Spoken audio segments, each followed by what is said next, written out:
রোজ রোজ একঘেয়ে রুটি সবজি খেতে যদি ভালো না লাগে তাহলে মাত্র দুটো আলু দিয়ে এই সুস্বাদু রেসিপিটা কিন্তু তৈরি করে নিতে পারো। চাইনিজ একটা রেসিপি কিভাবে তৈরি করছি শুরু থেকে শেষ পর্যন্ত আমার সাথেই থাকো। ছোট্ট একটা ভিডিও। আর যারা আমার চ্যানেলে নতুন আছো প্লিজ চ্যানেলটা সাবস্ক্রাইব করে পাশে থাকা বেল আইকনে ক্লিক করে দিও, আর ভিডিওতে একটা লাইক দিতে ভুলো না। এখানে আমি দুটো মিডিয়াম সাইজের আলু সেদ্ধ করে নিয়েছি। এবার আলুগুলোকে বেশ ভালো করে ম্যাশ করে নেব।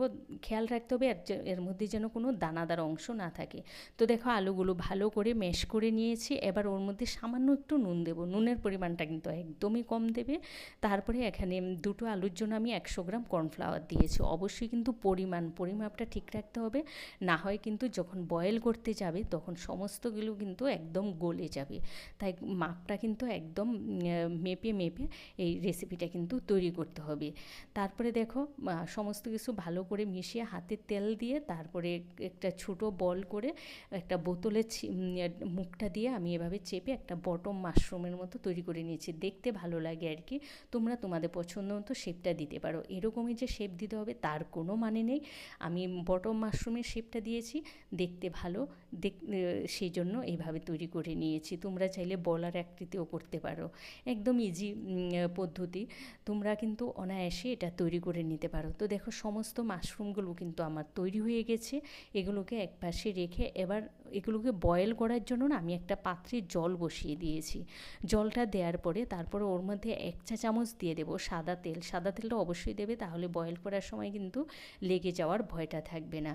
এবার জলটা ফুটিয়ে নেবে বেশ ভালো করে। যখন ফুটে উঠে এসে জলটা কিন্তু একদম ফুটন্ত অবস্থায় মাশরুমগুলোকে দিয়ে দেবে। দিয়ে 2 মিনিটের বেশি 2 থেকে 3 মিনিটের বেশি কুক করবে না।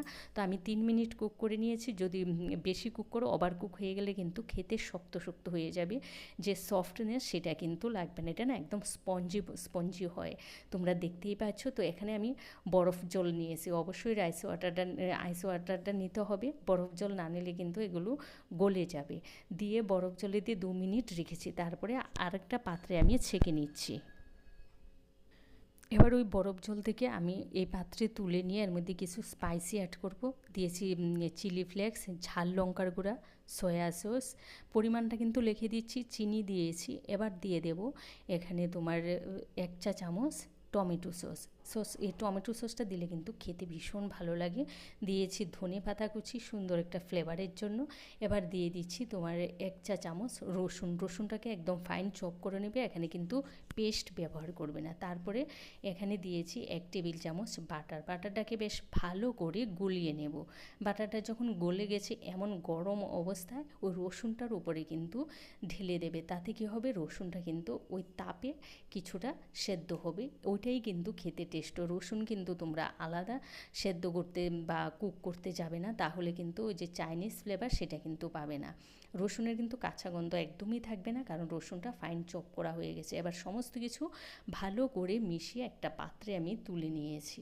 তোমরা দেখতেই পাচ্ছ একদম ইজি পদ্ধতি। শুধু পরিমাণ আর পরিমাপটা ঠিক রাখলেই কিন্তু এত সুন্দর লোভনীয় রেসিপিটা তোমরা পেয়ে যাবে। অবশ্যই এটা অফিসে বা স্কুল টিফিনও কিন্তু দিতে পারো। বাচ্চারাও কিন্তু খাবে তৃপ্তি করে। ভিডিওটা ভালো লাগলে তোমাদের আত্মীয় স্বজন বন্ধুবান্ধব সবার সাথে বেশি করে শেয়ার করে দিও। আর যারা আমার চ্যানেলে নতুন আছো প্লিজ চ্যানেলটা সাবস্ক্রাইব করে পাশে থাকা বেল আইকনে ক্লিক করে দিও। তাহলে যখনই নতুন ভিডিও আপলোড দেবো সবার আগে পৌঁছে যাবে তোমাদের কাছে। তোমরা ভালো থেকো, সুস্থ থেকো। টাটা।